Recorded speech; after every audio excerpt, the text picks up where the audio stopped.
What's up guys? In today's episode, I'm going to talk about the top 3 things that I hate about being a flat rate mechanic. So let's get started.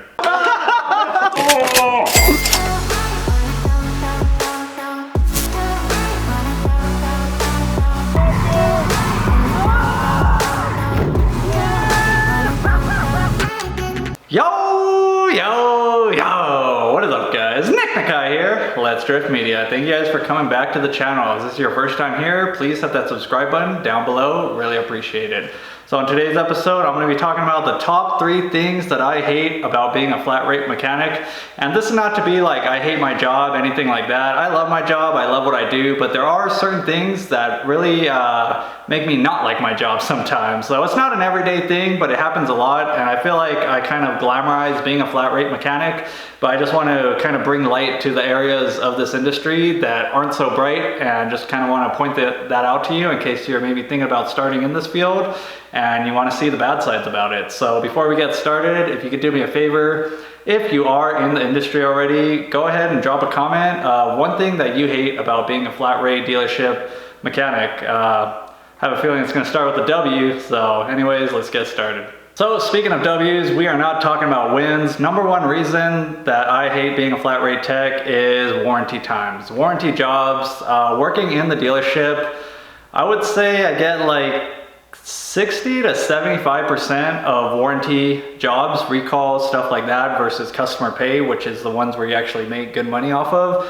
So that's one big thing that sucks a lot, because half the time people are going to the dealership just to get their recall done. Say you have like an airbag recall, they just want that done. They don't want anything else done, or they just come in, they want their oil changed. They don't want to buy anything. They just want to know what's wrong with their car and then maybe go to homeboy's house down the street or their local auto shop and get the work done there for a cheaper rate.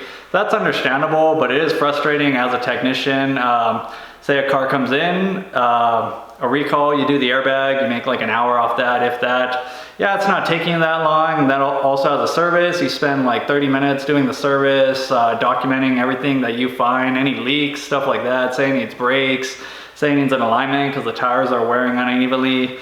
And then they just go ahead and say okay and take the car, and you just pretty much did an oil change and an airbag recall, and then you're on to the next car. So that's one thing that can be frustrating. I'm not saying it's not all the time. There are a lot of times where you will actually recommend something and the customer will buy that recommendation. So it's kind of like a gamble, I would say. It all depends on the customer. So I've had days where I've done a bunch of services and like thought I was like, man, like I'm not making no money. But then turns out like I sold like a front and rear brake job, or I sold 4 tires and alignment, throttle body service, trans service, major services, stuff like that. So it's not always bad, but a lot of the times you spend a lot of time looking at a car and get nothing out of it. So that's one frustrating thing, as well as when it comes back to the warranty times. Yes, the warranty times do, I guess, pay decent, but it's like you're not like making that much money off warranty. Especially another frustrating thing when it comes to warranty, for me at least, is like diagnosis, rattles, stuff like that. Say the customer comes in with the dash rattle, you're spending, maybe sometimes you find it in that first 20 minutes on the test drive, like, oh, this little speaker plate is loose or something. Maybe sometimes it could take you all day, half your day, trying to figure out where this freaking rattle is coming from. And the sad part about that is most of the time you don't get paid for your diagnosis time. So all that time you're driving around, taking things off, going on another test drive, taking more things off, trying to have someone like figure out where the location is.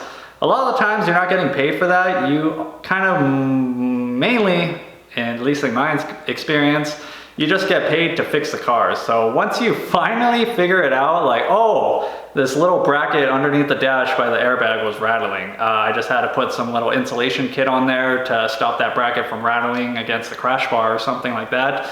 Then you get paid for just doing that. So not only for rattles and stuff like that, like wind noise, that one's a super annoying one.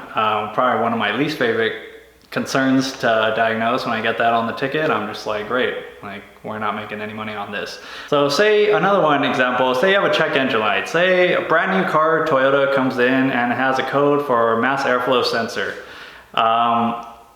This is why I think a lot of dealership techs just end up shotgunning parts. I'm not saying I don't do this time to time, but So the fact that you're not getting paid time to diagnose the car, like they want you to check the wiring from the ECU to the MAF sensor. They want you to look at the data stream and see what the MAF sensor is reading.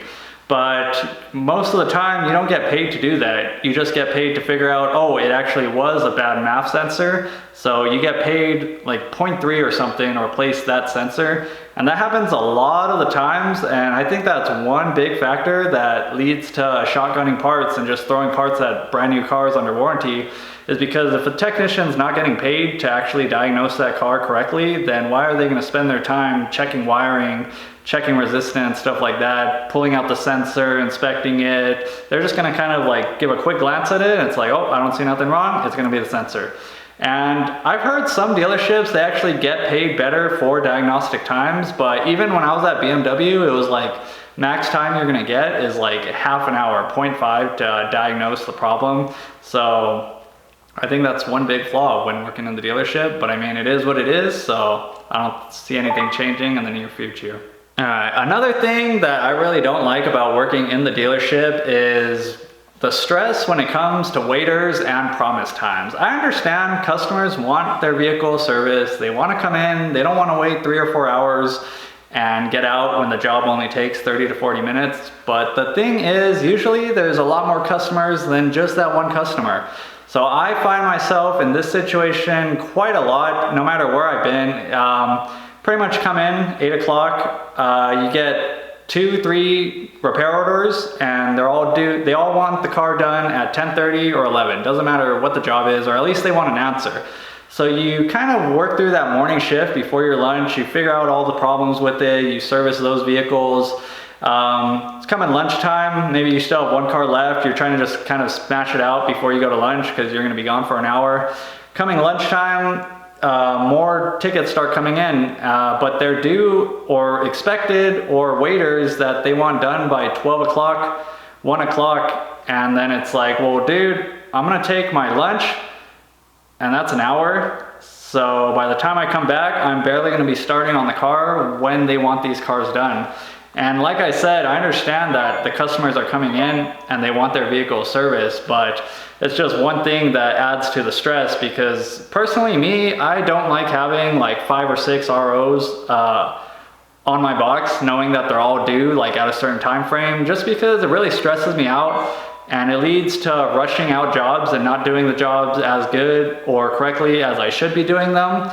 But because there's certain time frames, it kind of just puts that stress on you, like, you know what, screw it, just get it out, get it out, get it out. And then a lot of the times, it's almost like you're getting looked down upon for taking your lunch, which is like a state law. It's like the guys who don't take lunch and work through their lunch, it's like, oh, well, why don't you be like that guy? Well, this guy wants to kill himself and work through lunch to make his buck, but just because I'm trying to follow the law and I just want my rest, I have things to do on my lunch break, I have to go home.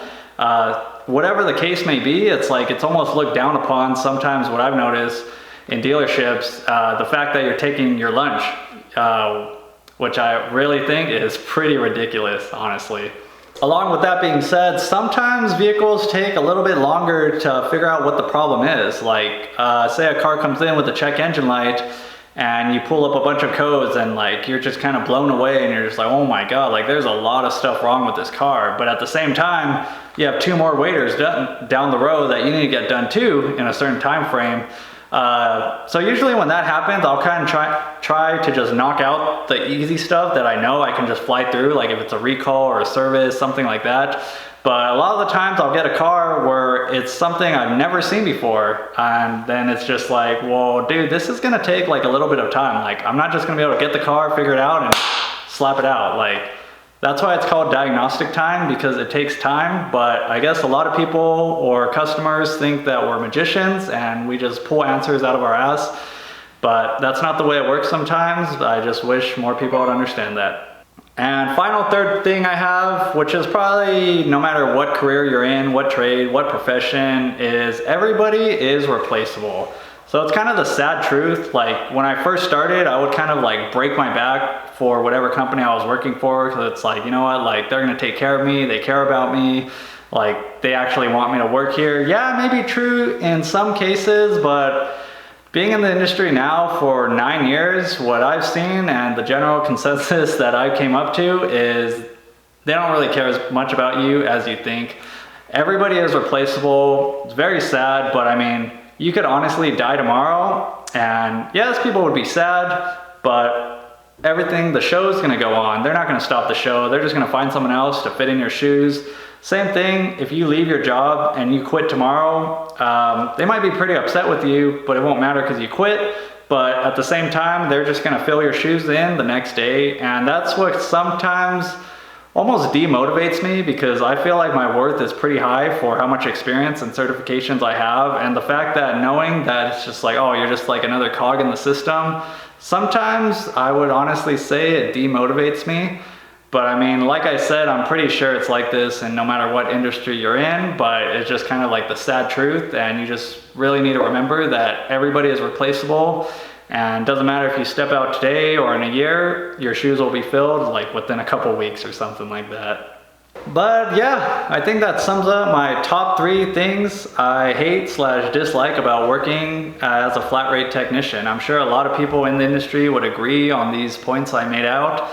Kind of more like a rant, just things that really bother me sometimes and get the best of me. But like I said, I was not trying to be like, you know what, like don't come into this industry. I don't want to deter you guys if this is something you're looking for. It has plenty of benefits, and also you have to keep in mind that you don't have to work at the dealership as a flat rate tech forever. There's so many doors that knowing how to work on cars can open up for you. So that's one thing I really like about being a mechanic, is there's so many options. There's tons of possibilities to brighten your future. So yeah, that's pretty much it. Hope you guys enjoyed this little rant of mine. I usually don't kind of like talk about the negatives, but figured just kind of put this video out there just to keep it more real with you guys. So that's all I got for this episode. Let me know in the comments what you guys thought about it, if you guys want to see more videos like this, and I'll catch you guys later. Peace! Hey, Bill, I'm in the mood for a switch up. I hit the function, hit the rose till I hiccup. I hit the stage and leave with money that's a stick up. She picture perfect, so I